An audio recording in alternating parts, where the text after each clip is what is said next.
How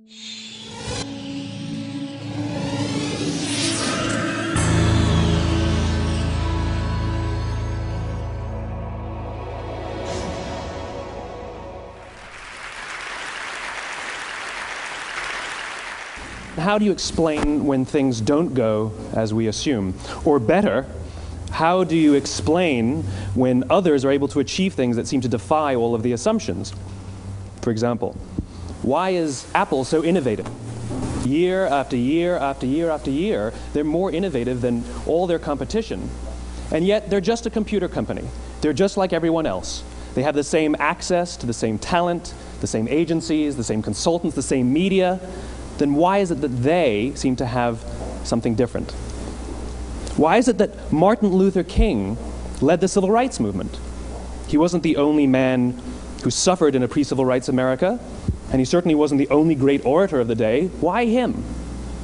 And why is it that the Wright brothers were able to figure out controlled powered manned flight when there were certainly other teams who were better qualified, better funded, and they didn't achieve powered manned flight, and the Wright brothers beat them to it? There's something else at play here.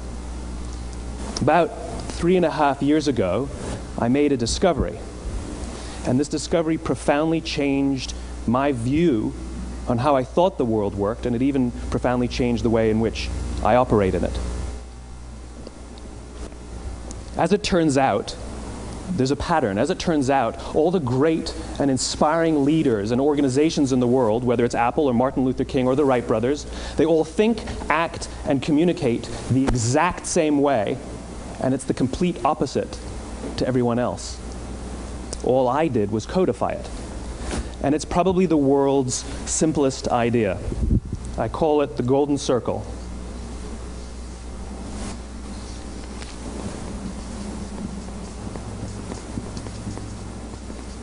Why, how, what? This little idea explains why some organizations and some leaders are able to inspire where others aren't. Let me define the terms really quickly. Every single person, every single organization on the planet knows what they do, 100%. Some know how they do it, whether you call it your differentiating value proposition or your proprietary process or your USP. But very, very few people or organizations know why they do what they do. And by why, I don't mean to make a profit. That's a result. It's always a result. By why, I mean what's your purpose? What's your cause? What's your belief? Why does your organization exist? Why do you get out of bed in the morning? And why should anyone care?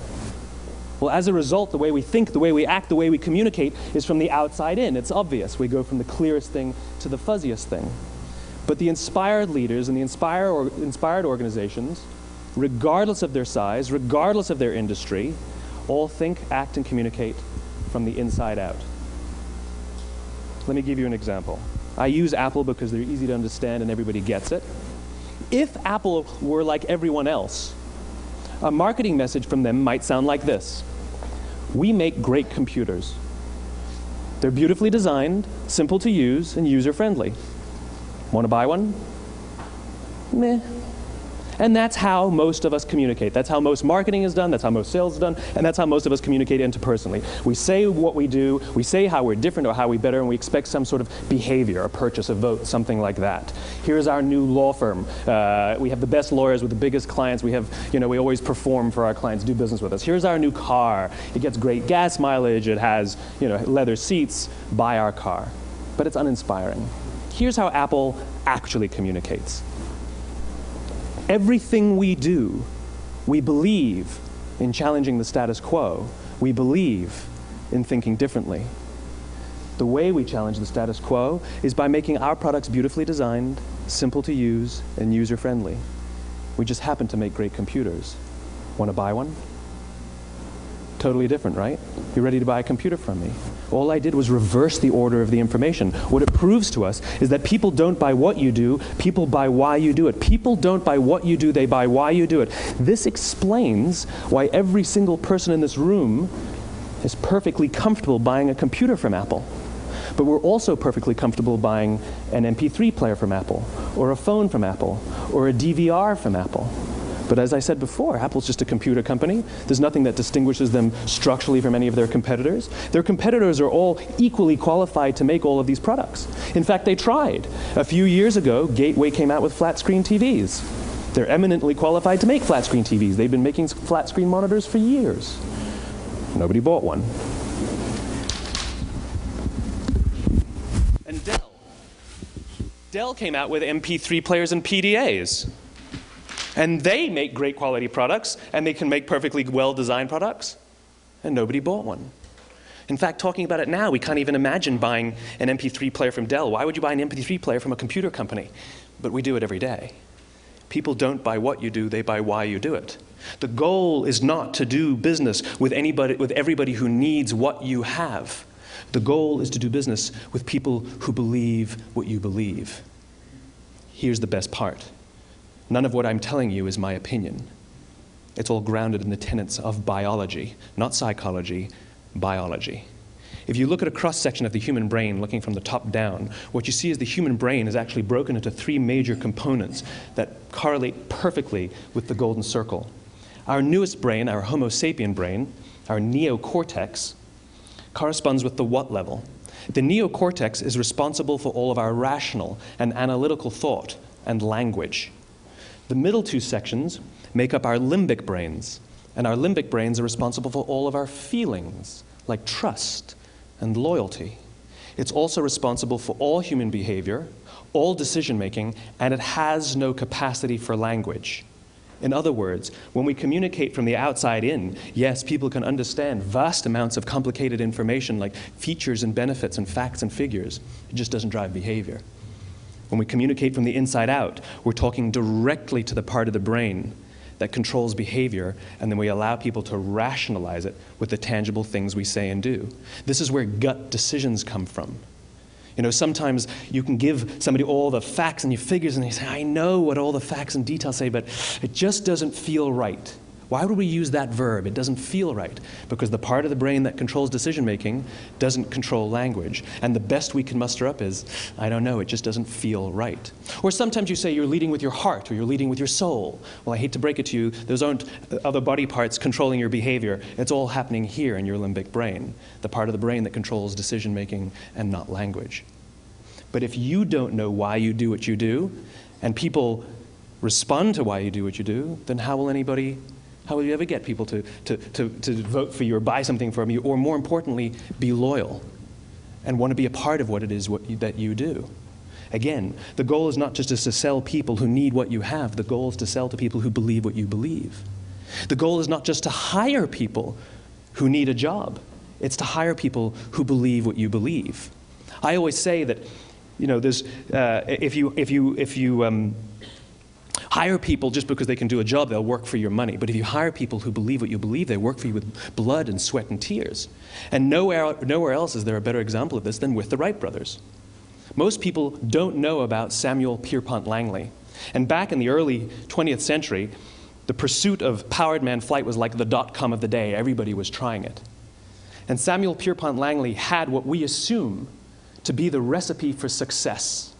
I mean, even now, you ask people, why did your product or why did your company fail? And people always give you the same permutation of the same 3 things.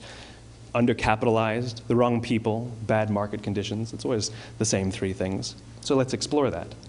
Samuel Pierpont Langley was given $50,000 by the War Department to figure out this flying machine. Money was no problem. He held a seat at Harvard and worked at the Smithsonian and was extremely well connected. He knew all the big minds of the day. He hired the best minds money could find, and the market conditions were fantastic. The New York Times followed him around everywhere, and everyone was rooting for Langley. And how come we've never heard of Samuel Pierpont Langley? A few hundred miles away in Dayton, Ohio, Orville and Wilbur Wright. They had none of what we consider to be the recipe for success. They had no money. They paid for their dream with the proceeds from their bicycle shop. Not a single person on the Wright brothers' team had a college education, not even Orville or Wilbur. And the New York Times followed them around nowhere. The difference was Orville and Wilbur were driven by a cause, by a purpose, by a belief. They believed that if they could figure out this flying machine, it'll change the course of the world. Samuel Pierpont Langley was different. He wanted to be rich, and he wanted to be famous. He was in pursuit of the result. He was in pursuit of the riches. And lo and behold, look what happened. The people who believed in the Wright brothers' dream worked with them with blood and sweat and tears. The others just worked for the paycheck. And they tell stories of how every time the Wright brothers went out, they would have to take 5 sets of parts because that's how many times they would crash before they came in for supper. And eventually, on December 17th, 1903, the Wright brothers took flight. And no one was there to even experience it. We found out about it a few days later. And further proof that Langley was motivated by the wrong thing, the day the Wright brothers took flight, he quit. He could have said, "That's an amazing discovery, guys. Now we'll improve upon your technology." But he didn't. He wasn't first. He didn't get rich. He didn't get famous. So he quit. People don't buy what you do, they buy why you do it. And if you talk about what you believe, you will attract those who believe what you believe. Well, why is it important to attract those who believe what you believe? Something called the law of diffusion of innovation. And if you don't know the law, you definitely know the terminology. The first 2.5% of our population are our innovators. The next 13.5% of our population are our early adopters. The next 34% are your early majority, your late majority, and your laggards. The only reason these people buy touch-tone phones is because you can't buy rotary phones anymore.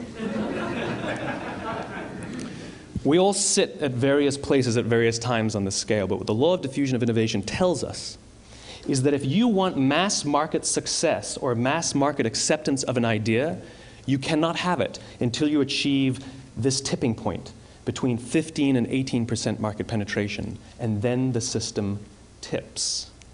And I love asking businesses, what's your conversion on new business? And they love to tell you, oh, it's about 10%, proudly. Well, you can trip over 10% of the customers. We all have about 10% who just get it. That's how we describe them, right? That's like that gut feeling, oh, they just get it. The problem is, how do you find the ones that just get it before you're doing business with them versus the ones who don't get it? So it's this here, this little gap, that you have to close, as Geoffrey Moore calls it, crossing the chasm. Because you see, the early majority will not try something until someone else has tried it first. And these guys, the innovators and the early adopters, they're comfortable making those gut decisions. They're more comfortable making those intuitive decisions that are driven by what they believe about the world, and not just what product is available. These are the people who stood online for 6 hours to buy an iPhone when they first came out, when you could have just walked into the store the next week and bought one off the shelf. These are the people who spent $40,000 on flat-screen TVs when they first came out, even though the technology was substandard. And by the way, they didn't do it because the technology was so great. They did it for themselves. It's because they wanted to be first. People don't buy what you do, they buy why you do it. And what you do simply proves what you believe. In fact, people will do the things that prove what they believe. The reason that person bought the iPhone in the first 6 hours, or stood in line for 6 hours, was because of what they believed about the world and how they wanted everybody to see them. They were first. People don't buy what you do, they buy why you do it. So let me give you a famous example, a famous failure and a famous success of the law of diffusion of innovation. First, the famous failure. It's a commercial example.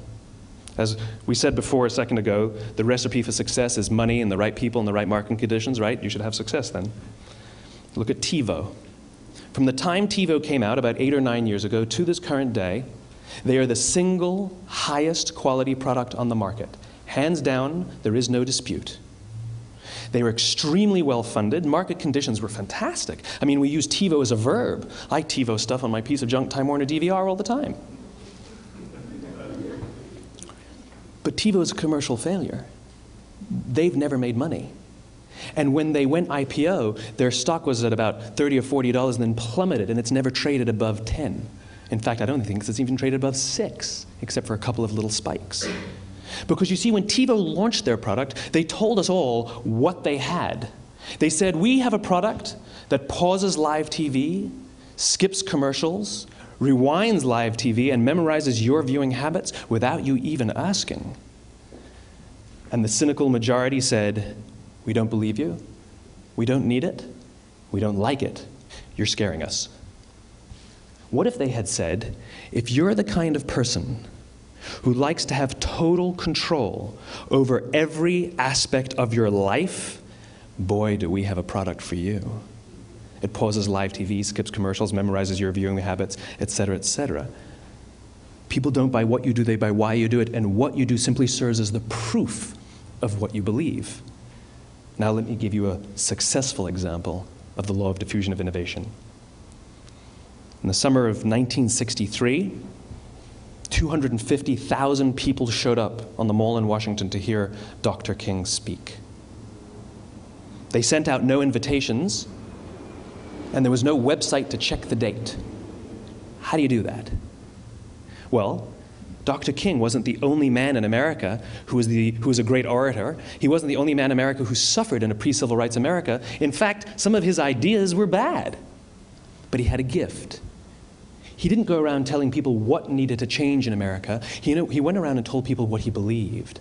I believe, I believe, I believe, he told people. And people who believed what he believed took his cause and they made it their own, and they told people. And some of those people created structures to get the word out to even more people.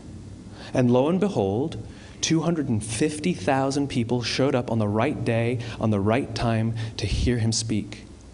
How many of them showed up for him? 0. They showed up for themselves.